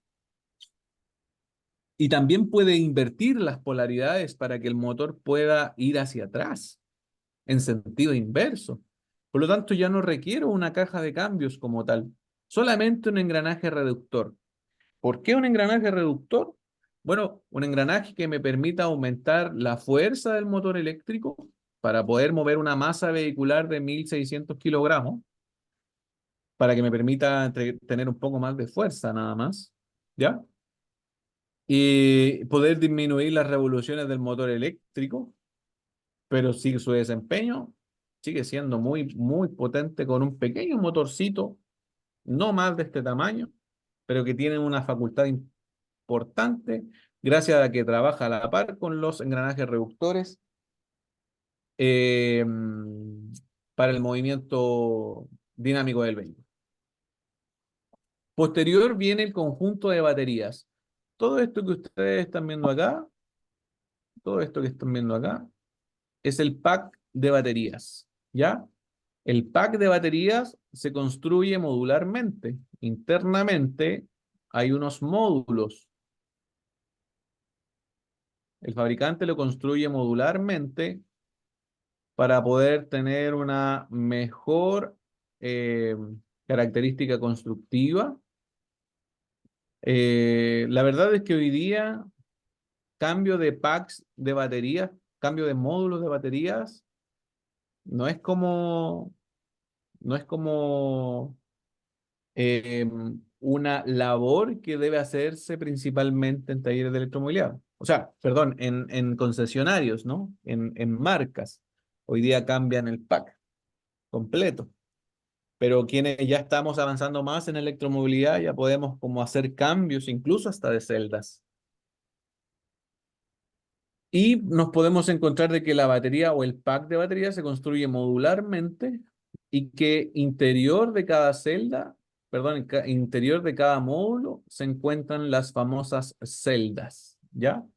Internamente de la batería se encuentran las celdas, ¿ok? Cuántas celdas tenga el vehículo eléctrico va a depender de claramente la información técnica del fabricante. En este caso, en este modelo en particular, se encuentran 96 celdas. En un vehículo híbrido, por lo general, son menos, porque no requiero tanta energía. Y estos, como son vehículos eléctricos, requieren una mayor autonomía, por lo tanto, debo tener más energía, ¿sí? Bueno, y esas son las celdas, que en este caso son 96. Hay modelos que pueden tener hasta 120 celdas. La verdad es que eso depende, ¿ya? Esta energía que está acá debe pasar por un componente. En la zona baja del vehículo se encuentra este componente que es el PRA. ¿Ya? Este que está acá está el componente que se denomina PRA. ¿Cierto? ¿Qué era el PRA? Power Relay Assembly. ¿Qué era el PRA? El Power Relay Assembly. Muy bien, muy bien. Que son los relés de alta potencia. Cuando estos relés se comunican, o en realidad cierran los circuitos, permite el fluir de la electricidad a través del cableado y llegan a un componente que se encuentra en esta zona, aquí, que se llama HVJB.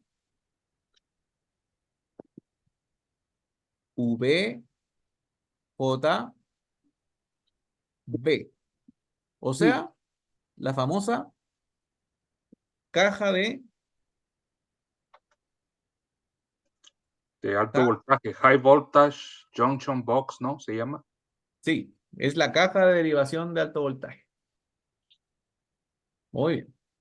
Esa caja de derivación de alto voltaje, ¿por qué se llamará caja de derivación? Porque esta caja de derivación deriva tres cosas, ¿ya? Los voy a colocar como acá al lado. En realidad están tan interior acá, pero tendríamos que hacer una mirada más de cerca. Entonces, tengo un componente acá y tengo otros dos componentes allá. Entonces, esta caja de derivación tiene tres conexiones. Por un lado, deriva a la EPCU, que es la unidad de control electrónica de potencia. Deriva a otro componente, que es la famosa resistencia NTC. Esa resistencia NTC, perdón, resistencia PTC con P. La famosa resistencia PTC es la resistencia para el habitáculo del vehículo, porque este vehículo no tiene un motor de combustión interna que el líquido refrigerante lo eleva a 80 grados, 90 grados. No, aquí se debe utilizar una resistencia de alto voltaje para poder entregar la temperatura ideal en el habitáculo cuando hace frío. Entonces, eso es una resistencia de alto voltaje. Entonces, deriva a la unidad de control de potencia eléctrica, deriva a la resistencia PTC y deriva a el motor eléctrico, porque es un motor eléctrico, del aire acondicionado. Deriva el motor eléctrico del aire acondicionado. ¿Ya? Eso es un poco el contexto. Desde ahí, de la HVJB, se deriva la resistencia PTC de la calefacción, del aire acondicionado y de la unidad de control eléctrica. ¿Ya? Esa unidad de control eléctrica debe invertir el proceso, porque estamos hablando de corriente continua y debe pasar a corriente alterna trifásica, así que debe generar una inversión para que el motor eléctrico tenga la facultad de girar las ruedas. Y eso es el proceso. ¿Complejo? ¿Difícil? ¿O no?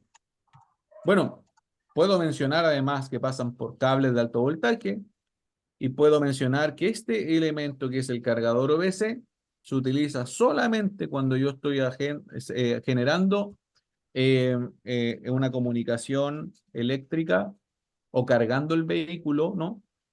En bajo voltaje, o sea, domiciliario, por ejemplo. Ahí es donde aplica el conector OBC. ¿Y quién controla la velocidad del motor eléctrico? Ya, buena pregunta. Recuerda que en la EPCU había un componente que se llama MCU. Sí, que es en este caso sería el módulo de control, el control unit, que sería la computadora del vehículo en sí, ¿no?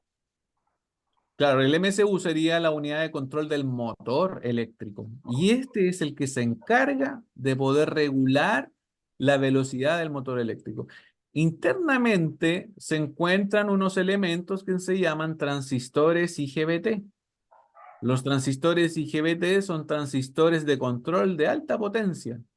Estos transistores son manejados de tal manera que le permitan entregar más o menos frecuencia de trabajo al motor eléctrico para que pueda girar, ¿ya? Aumenta la demanda energética, mayor intensidad de corriente y el voltaje alimentando cada una de las fases que tiene este motor. Porque el motor tiene 3 fases de trabajo porque es un motor trifásico, ¿ya? La fase U, la fase V y la fase W. Entonces, si yo quiero hacer girar ese motor, voy a tener que seguir una secuencia. Alimento la U, la V, la W, la U, V, la W, la U, V, y ahí estoy girando un sentido. Entonces, ¿quiénes hacen ese trabajo? La MCU. Y la MCU, ¿por quién es controlada? Por la EPCU. ¿Se entiende? ¿Transistores qué? Transistores IGBT. GBT. IGBT. Ojo, son transistores IGBT, no LGBT, por si acaso. ¿Sí? Para que quede claro, no vaya a ser que después en una prueba le coloquen transistores LGBT, pues no, nada que ver. Samuel, Entonces, ¿ah? Samuel, en la HVJB, entonces esa recibe el voltaje directamente de la batería de tracción. O sea, es alto voltaje el que recibe. Claro, claro. Todo este sistema de alto voltaje está estandarizado por un color anaranjado. Y yo voy a encontrar que en la HVJB va a existir un componente o va a existir una conexión de alto voltaje. A ver, déjame ver si encuentro por ahí una foto, que creo que estoy dando pasos agigantados. Un segundo. Tengo unas imágenes por ahí.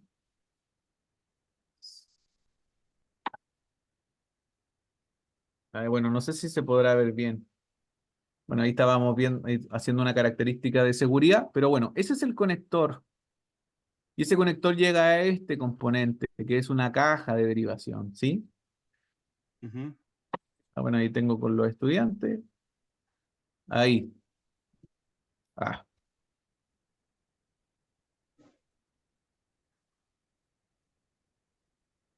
ahí sí. Bueno, ahí estoy haciendo una prueba de medición de aislación, pero ese componente que está allá, ese cable que tienen en la mano, es el que Sí, viene del PRA. Batería, PRA, al conector. Y esa caja que están tocando, justo esa, es el HVJB. Internamente tiene 3 fusibles que llegan, uno al motor eléctrico del aire acondicionado, otro que llega a la EPCU y otro que va a la resistencia PTC del habitáculo. ¿Sí? ok. Pero entonces la HVJB recibe alto voltaje, pero a ¿Sí? esos 3 elementos a los que está conectado ya les manda bajo voltaje o también alto voltaje, así como lo recibe. No le envía alto voltaje como lo recibe. Porque Ah, aquí tengo una salida de 360 volt, que es la batería. ¿Sí? Bueno, sí, esos 360 volt pasan por el PRA en 360 volt, pasan por el HV en 360 volt, derivan a la resistencia PTC en 360 volt, pasan al aire acondicionado en 360 volt y pasan a la EPCU en 360 volt. Entonces, lo que es el compresor del aire acondicionado también es trifásico. No, Mm, el compresor del aire acondicionado no es trifásico. Es un compresor de corriente continua. Tiene solamente 2 cables. Y entonces, ¿para qué le manda 360 voltios al aire acondicionado? Porque es un sistema que requiere una carga importante. Es un elemento compresor.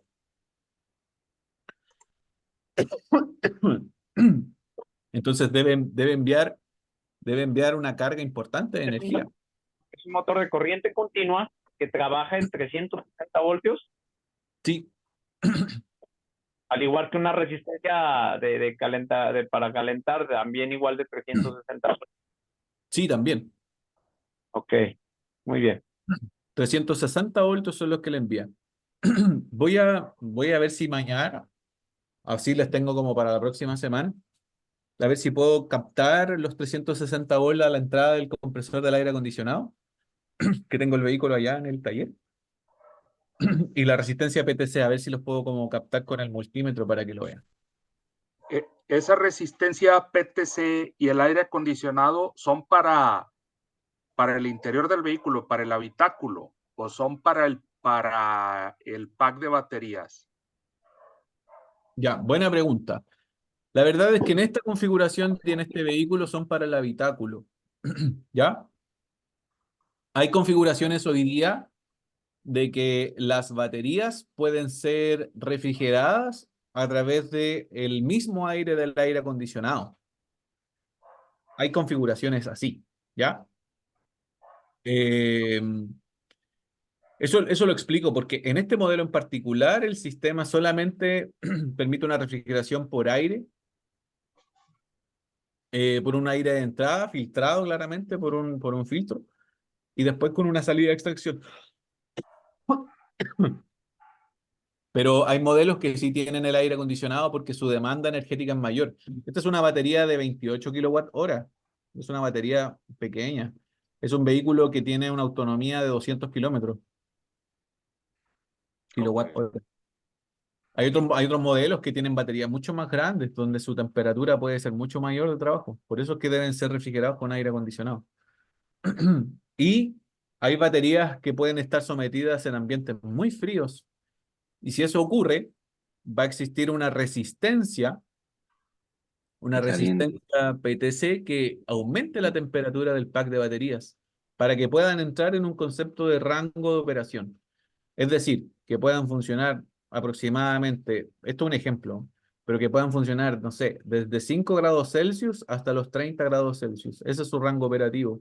Menor a eso, pierde rendimiento. Mayor a eso, pierde rendimiento. Paul, te escucho. Actualmente en Estados Unidos están teniendo un problema con las baterías. Una, porque están utilizando la calefacción por las bajas temperaturas a las que están ahorita, que son menos 25 grados y todavía más abajo. Y el problema que tienen también es que se están tardando mucho tiempo también para cargar las baterías, precisamente por el frío, que las baterías como que se resisten a cargarse. Sí, lo que pasa es que las baterías, bueno, es una cuestión súper molecular, en verdad. Es un contexto que tiene relación con el movimiento de las partículas con respecto al frío. Si el frío aumenta, las partículas se ralentizan y todos esos procesos electroquímicos que ocurren en la batería se ralentizan.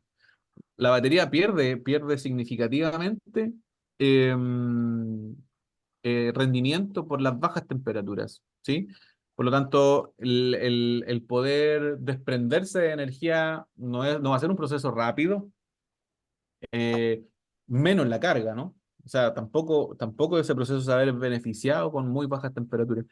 Recordemos que igual está pasando por una ola de frío de menos 30, menos 35 grados Celsius. Por lo tanto, se ven afectadas las baterías. Caso inverso, si es que las baterías están muy calientes, también se ralentizan. Las moléculas en este caso se aceleran, empiezan a tener un movimiento más rápido y no se permite el procesamiento de energía como corresponde, ¿no? Por lo tanto, también pierde rendimiento, tanto en muy altas temperaturas como en muy bajas temperaturas. Paul, te escucho. Gracias, profesor. Entonces, si estamos, bueno, si se está trabajando en el compresor de aire acondicionado o en cualquier otra unidad, tiene uno que estar aislado porque si no, pues una descarga puede ser ahí fatal también.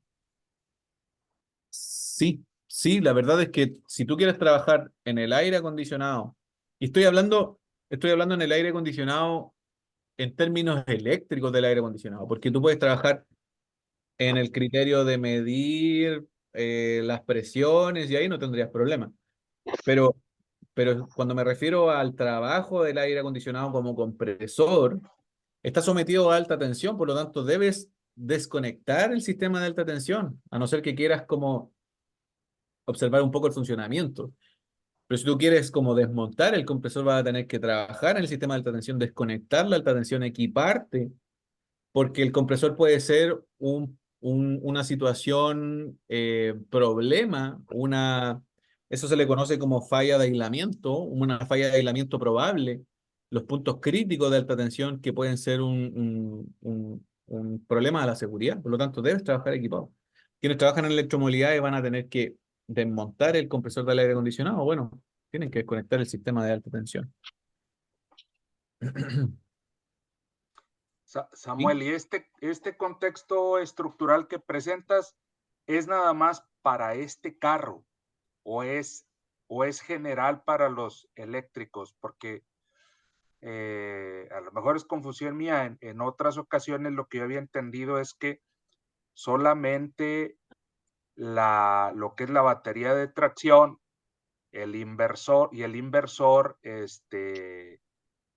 eran los que manejaban alta tensión en el vehículo. Todo lo demás, bueno, y el conversor de CDC, ¿verdad? Y todo lo demás era con 12 voltios. Claro, lo que pasa es que hay en otros modelos que el inversor se le puede conocer como la unidad de procesamiento de potencia. No todos los modelos es igual. En este caso, en este vehículo en particular, lo tiene como muy separadito. Pero hay modelos en el que el inversor es la unidad de procesamiento, donde está dentro de ese inversor la unidad de gestión, PCU, donde se encuentra el conjunto inversor, donde pueda estar todo A ese veces se confunde, ciclo de Samuel, trabajo. se confunde con la controladora y el inversor. Por ejemplo, las conversiones retrofit, la controladora es el inversor en las conversiones. No está separado, pero muchos vehículos de línea sí lo traen separado. Pero sí, el inversor es una cosa y el cerebro, que es la controladora, es otra, ¿no, Samuel? Sí, sí, correcto. A mí me pasó en una oportunidad en un bus que tenía un bus, a ver, no me acuerdo la marca, si es que era Yutong, pero que tenía su conjunto inversor y internamente también se encontraba la unidad de procesamiento. Claro, son cosas distintas, ¿no? Uno hace su trabajo separado, pero se encontraba todo el conjunto completo. Pero hay modelos que, claro, tienen muy marcados como este, tienen muy marcados sus componentes, muy distribuidos de alguna forma. Por ejemplo, yo puedo mencionar acá que en el PRA, que es donde están los relés de alta potencia, que no es norma general para todos, pero en este modelo en particular, también se encuentra la BMU, ¿sí? Que es la unidad de gerenciamiento de la batería, y está dentro de ese conjunto del PRA.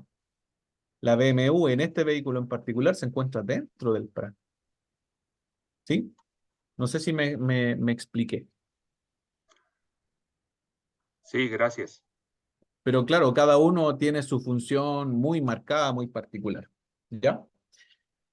Bueno, muchachos, ¿cómo está el tema? Está interesante, ¿no? Afirmativo, muy interesante. Excelente. Muy completo, muchas gracias. Ya, buenísimo, buenísimo, buenísimo. Ya estamos en la hora. Aprovechamos muy bien el tiempo. Buenísimo, buenísimo. Bien, qué bueno, qué bueno. Háganle saber esos comentarios a la institución. Nada más una preguntota. ¿Qué es lo que vamos a investigar? ¿Cómo dijimos que era? ¿La del término? El thermal runaway. Thermal runaway. Ok, con eso. Sí. Para que ustedes busquen bien qué es ese concepto y me lo planteen la próxima semana. Paul. Nada más rápido, profesor, una pregunta para usted que lo sabe todo y para mis compañeros también que tienen más experiencia. Dentro de mis posibilidades, un escáner para iniciar qué tan bueno sale el launch. Déjame ver. Ay, caray, lo apunté aquí por aquí. ¿Es un CRP 919E o un ThinKar Max 2? ¿Qué me recomienda? A ver, Mira, déjame. yo he trabajado en lo personal, tengo más de 10 años trabajando con Launch, no he tenido ningún problema.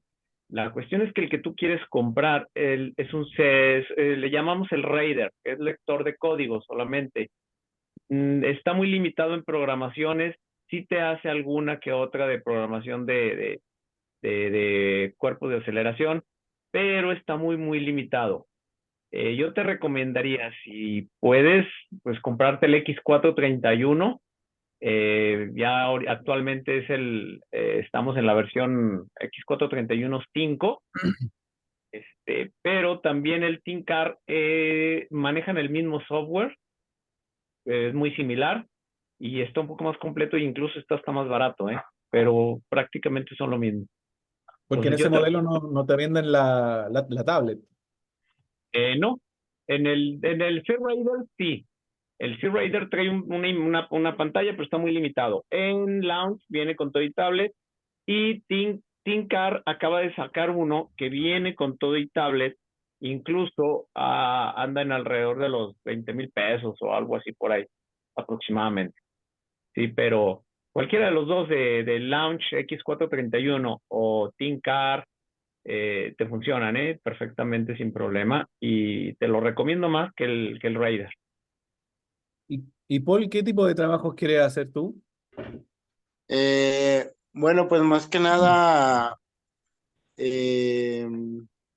electromovilidad, pero ahorita más me quiero dedicar a eléctrico, ¿cómo le diré? A autotrónica. Cuestión pues de reparar ahorita sensores, computadoras en los coches actuales, porque donde vivo hay muy pocos coches eléctricos ahorita todavía, pero hay muy pocos mecánicos que sepan muy bien la cuestión de reparar pues, los coches actuales, los sensores, las computadoras, todo eso. A mí, Pero ¿sabes pues cuál realmente estoy... ¿Eh? me generó muy buenos resultados en algún momento? Es el escáner que es Launch también, pero es el ThinkDiag. ¿Conoces tú ese ThinkDiag, Oscar? Sí, así es. De hecho, tengo uno. Lo compré cuando compré el X431 versión 5. Venía ahí una interfase de ThinkDiag y es exactamente igual que Launch, incluso 10 veces más barato. ¿Sí? La cuestión es que es la pura interfase, pero lo puedes controlar con el teléfono, que era Android, pero es exactamente lo mismo. De hecho, trabajo con las dos, porque el ThinkDiag lo tengo actualizado hasta la fecha de hoy, y Launch ya se me acabaron las actualizaciones, entonces nada más actualizo las marcas que más utilizo, como en este caso Chevrolet, Ford, Dodge, Nissan, etcétera. Entonces nada más tengo actualizadas esas en el Launch, y en pues tengo todavía las actualizaciones por default que vienen, pero cualquiera de ellos está muy, muy completo. Ya si te quieres ir a algo de programación de llaves, de inmovilizadores, pues ahí sí te recomendaría el Autel, el IM608, pero ya estamos hablando de otro nivel de programación. Sí. Y a lo que tú te quieres enfocar es a reparar computadoras, pues prácticamente el escáner te va a ayudar a diagnosticar códigos de error para saber cuál es el problema, si tienes algún problema en algún sensor, algún módulo, pero prácticamente para reparar computadoras te ayuda para establecer comunicaciones, pero realmente esta de entrar más en la electrónica, ya tendrías que tener alguna interfase de desconexión, de algún simulador de computadoras, entre otras cosas, osciloscopio y demás. Sí, de hecho, lo que pasa es que yo aparte de esta carrera estoy estudiando también autotrónica, porque, pues como tú dices, o sea, los mecánicos de aquí donde vivo yo, ni siquiera saben usar un osciloscopio, entonces hay muchos problemas con ese tema aquí, y pues yo realmente estoy empezando, estoy estudiando apenas, y quiero, pues, algo que me ayude a empezar a despegar. Buenísimo. Yo te recomendaría Si quieres como invertir en un buen escáner y de pronto una inversión no tan elevada, yo te recomendaría ese, el ThinkDiag, ¿sí? Que es de Launch, tiene los mismos soportes, claro, como dice Oscar, hay algunas funciones mucho más complejas, algunas reprogramaciones de PMS, etcétera, que a lo mejor no lo va a hacer. Pero también van creciendo esto, o sea, si de alguna forma quieres como invertir inicialmente en un buen escáner, bueno, y que tenga buenos resultados, gran soporte de marcas, etcétera, yo te recomiendo ese, el Launch ThinkDiag, que además lo pueden manejar con un celular Android. Así que eso, ese yo creo que es la opción. Pues muchísimas gracias, profesor. Gracias al compañero que me contestó. Pues vamos a ver qué tal. A ver, pues los vehículos eléctricos aquí son el futuro y y pues lo actual es todavía la autotrónica, vamos. Eso, sí, muy bien. Yo les agradezco a todos. Nos vemos, que estén muy bien, descansen y si todo anda bien la próxima semana. Muchas gracias, profesor. Cuídese, Listo. profe, gracias, hasta luego. Gracias, Samuel. Nos vemos, que estén muy bien. Hasta luego todos. Chao, chao.